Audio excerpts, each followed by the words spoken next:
পুরাণ শাস্ত্রে সকলকে স্বাগত। সরস্বতী পুজোয় হলুদ পোশাক মাস্ট। বাগদেবীর সঙ্গে কি সম্পর্ক এই রঙের? মাঘ মাসে শুক্লপক্ষের পঞ্চমী তিথিতে পালিত হয় বসন্ত পঞ্চমী। এদিন বিদ্যার দেবী সরস্বতীর আরাধনা করে থাকি আমরা। বসন্ত পঞ্চমী থেকেই বসন্তকালের আগমন। দেবী সরস্বতী যেহেতু বিদ্যার দেবী, তাই ছাত্রছাত্রীদের কাছে এই দিনটি অত্যন্ত গুরুত্বপূর্ণ। আমাদের রাজ্যের বেশিরভাগ স্কুল কলেজেই সরস্বতী পুজো হয়ে থাকে।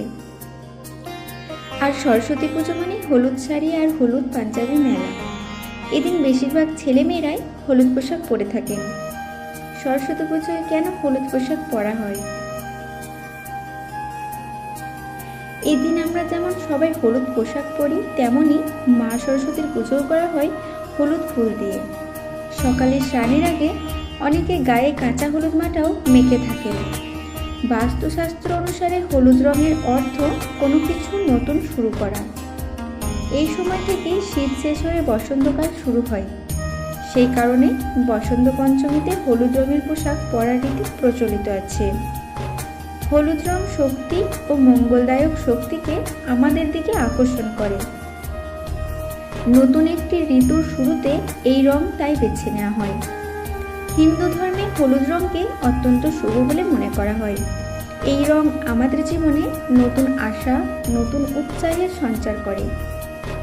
বসন্ত পঞ্চমী থেকে যেহেতু বসন্তের আগমন বার্তা ঘোষিত হয়, তাই বসন্তের প্রতি হলুদ রং এদিন সব থেকে শুভ বলে মনে করা হয়।